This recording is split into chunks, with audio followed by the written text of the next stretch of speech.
നമ്മളിപ്പോൾ ഉള്ളത് village boat club Kainagiri. ഇപ്പോൾ BBC-യുടെ ട്രയൽ അങ്ങനെ പുരോഗമിച്ചുകൊണ്ടിരിക്കുക കെങ്കേമായിട്ട്. ചേട്ടാ എന്താ അവസ്ഥ എന്നിട്ട് പൊതുവെ? വള്ളത്തിൻ്റെ ഒരു ചെറിയ പരിപാടി ഉണ്ടായിരുന്നു, അതൊക്കെ കഴിഞ്ഞ് ഇന്നിപ്പോൾ രാവിലെ വെള്ളം ഇറക്കി ഇന്നൊന്ന് ടെസ്റ്റ് ചെയ്യാൻ വേണ്ടി ഇപ്പോൾ എടുക്കുന്നതാണ്. ഇന്ന് ഉച്ച കഴിഞ്ഞ് വീണ്ടും ഞങ്ങളൊന്ന് ട്രാക്കിൽ പോകാൻ പോവാണ്. ഒരു അതെ, കഴിഞ്ഞ പ്രാവശ്യത്തെ 5 മില്ലി മൈക്രോ സെക്കൻഡ് അങ്ങനെ ഒരു അളവില്ല, ഒളിമ്പിക്സിലേ ഉള്ളൂ.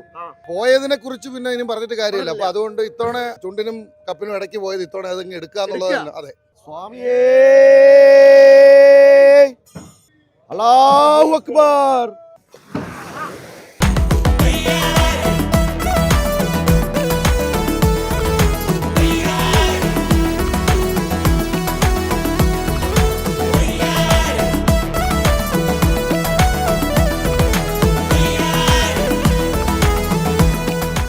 പഠിക്കും BBC അല്ലേ?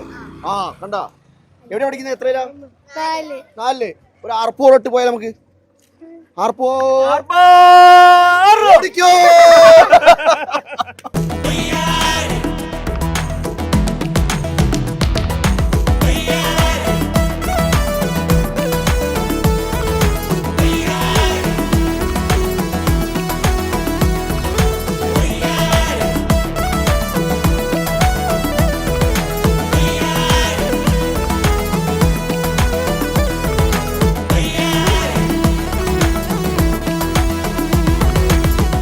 കാഴ്ച കാണുമ്പോ നിങ്ങൾ ഇത്രയും കൊല്ലത്തെ കമന്ററി ഒരു മനസ്സിൽ ഓടിയെത്തില്ല നിങ്ങൾക്ക്?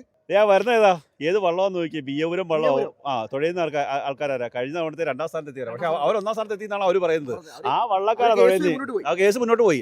വരുന്ന വള്ളത്തിന് ഒരു വരവ് കണ്ടു. ആ വരവ് നമ്മൾ ഒരേ താളത്തിൽ ഒരേ തുഴയിൽ ആ വെള്ളത്തുള്ളികളെ തെറ്റി മാറ്റിക്കൊണ്ട് ഇങ്ങനെ വരുന്ന വരവ് കണ്ടു. ആ കാഴ്ച കാണാനാണ്, ആ കാഴ്ചയ്ക്ക് വേണ്ടിയാണ് ഓരോ വള്ളംകളി പ്രേമികളും കാത്തിരിക്കുന്നത്. ഇങ്ങനെ നമ്മൾ പറഞ്ഞു പോകും.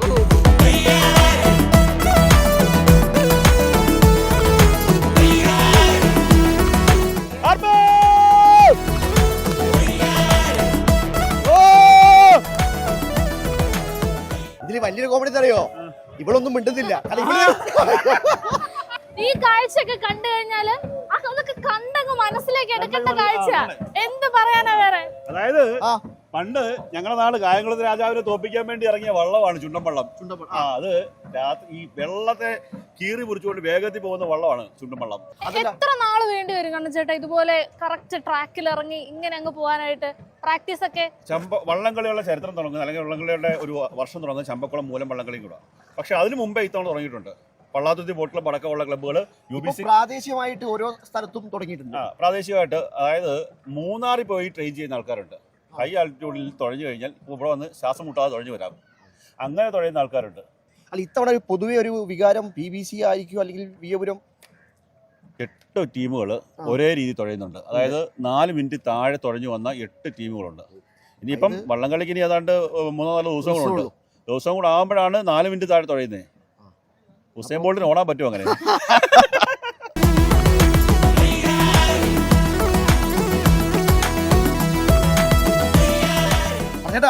ആവേശം എന്ന് പറഞ്ഞാൽ ആവേശം അതിന്റെ കൊടുമുടിയിൽ എത്തിയിരിക്കുക. കൊടുമുടിയിൽ എത്തിയിട്ടില്ല, തുടങ്ങിയിട്ടേ ഉള്ളൂ. ഈ ആവേശം ഇനി കൊടുമുടി ആകുമ്പോൾ എന്തായിരിക്കും അവസ്ഥ? ഇതൊന്നും ചെറുത്, സാമ്പിൾ മാത്രം. ഒരു 2 ദിവസം കൂടി കഴിഞ്ഞാല് ഇവിടെ നടക്കാൻ പോലെ ആ മേളം അത് കാണേണ്ടത് തന്നെയായിരിക്കും. സാമ്പിൾ വെടിക്കെട്ടാണ് ഇപ്പൊ നമ്മൾ കണ്ടേക്കുന്നത്. അത് തന്നെ കണ്ടത്. അത് മാത്രമല്ല, ഈ സാമ്പിൾ വെടിക്കെട്ടും യഥാർത്ഥ വെടിക്കെട്ടും വള്ളംകളി എല്ലാം ഓരോ നിമിഷവും അണുവിട തെറ്റാതെ കൃത്യമായിട്ട് ചെന്നിട്ട് ക്യാപ്റ്റൻ വരുന്നുണ്ട്. ഇവിടുത്തെ ക്യാപ്റ്റൻ ഉണ്ട്, രഘുനാഥ് നാരായണൻ. അങ്ങനെ തന്നെ വേണം നാട്ടുകാർക്ക്. സ്നേഹം വരുന്നുണ്ട് കൊച്ചിന്ന്. പിന്നെ നമ്മളെല്ലാവരും ഉണ്ട്. അനുഭവിക്കട്ടെ ആലപ്പുഴക്കാര്. മാതൃഭൂമി വള്ളംകളി അങ്ങോട്ട് ഏറ്റെടുത്തേക്കാണ് ഞങ്ങളുടെ കൂടെ. അപ്പൊ അന്നത്തെ ദിവസം മൊത്തം നിങ്ങൾക്ക് നിൽക്കാം.